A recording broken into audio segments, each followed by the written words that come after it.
Hi friends, ఎలా ఉన్నారు? నేను మీ నరేంద్రని. ఏంటి పడుకొని ఉన్నారా అనుకున్నాను. ఆదివారం కదా, కాస్త ఒక గంట ఎక్కువ పడుకుందాం అనుకుంటున్నారా? అందుకే ఈరోజు ఈరోజు గురించి మాట్లాడదాం అనుకున్నాను. అంటే ఆదివారం గురించి. ఈ ఆదివారం అన్నది అతి పవిత్రమైన దినం. ఇకనైనా మేల్కొందాం. ఆదివారం నాడు ఏమేం చేయకూడదో చెప్పిన శాస్త్రాల ప్రకారం ఉన్న ఒక శ్లోకం. అమిషం మధుపానంచ యః కరోతి రవేర్దినే సప్తజన్మ భవేద్రోగి జన్మ జన్మ దరిద్రత. స్త్రీ తైల మధుమాంసాని ఏ త్యజంతి రవేర్దినే నవ్యాధి శోక దారిద్ర్యం సూర్యలోకం నగచ్చతి. దీని అర్థం ఏంటంటే, మాంసం తినడం, మద్యం తాగడం, స్త్రీతో సాంగత్యం, క్షవరం చేసుకోవడం, తలకు నూనె పెట్టుకోవడం, ఇలాంటివన్నీ ఆదివారాల రోజు చేయకూడదు అని నిషేధించారు. కానీ ఈ పనులన్నీ మనం ఆదివారమే చేస్తున్నాం.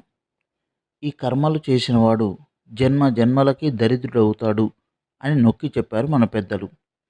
దారిద్ర్యం అంటే డబ్బు లేకపోవడం ఒకటే కాదు, కుటుంబ సౌఖ్యం లేకపోవడం కూడా, అనారోగ్యం కూడా. ఎందుకంటే ఆదివారం అంటే సూర్యుడు జన్మించిన రోజు. అలాంటి పరమ పవిత్రమైన రోజుని తాగుబోతులకి, తిండిబోతులకి ఇష్టమైన రోజు అయింది. మన సనాతన ధర్మంలో, పురాణ ఇతిహాసాల్లో ఏ రోజుకు ఇవన్నీ ప్రాధాన్యత ఆదివారానికి ఇచ్చారు. ఎందుకంటే అనాదిగా మన వాళ్ళందరూ సూర్యోపాసకులే. సూర్యుడిని ఆరాధించే సంస్కృతి మన భారతీయ హైందవ సంస్కృతి. సూర్యుడంటే మనకు కనిపించే ప్రత్యక్ష దైవం.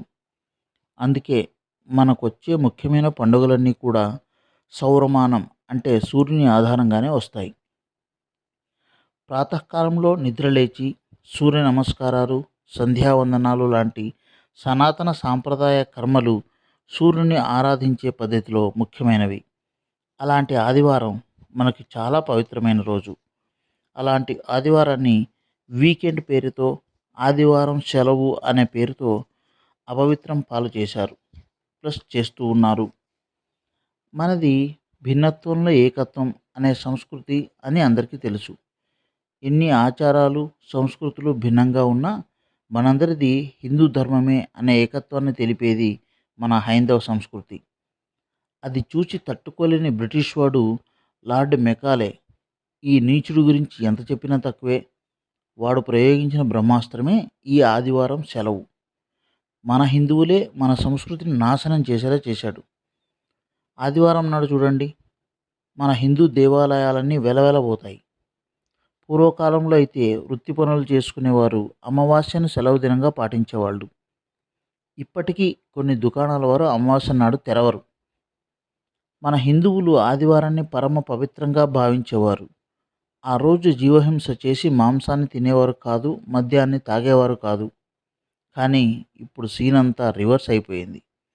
ఆదివారం వస్తే సెలవు దినం కదా అని మధ్యాహ్నం 12 గంటల దాకా పడుకునే వాళ్ళు ఉన్నారు. ఇప్పటికైనా కళ్ళు తెరవండి. ఆ విదేశీ సంస్కృతిని విడనాడండి. స్వదేశీ సాంప్రదాయాలను పాటించండి.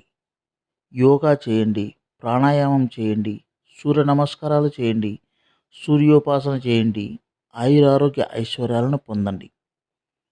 ఈ నా పోస్టు కొందరు సోదరులకు ఉత్సాహాన్ని మరియు కొందరికి నిరుత్సాహాన్ని ఇచ్చుంటుంది. కానీ దీన్ని పాటించడానికి ప్రయత్నించండి. ఒకేసారి అన్ని మార్పులు సాధ్యపడకపోవచ్చు.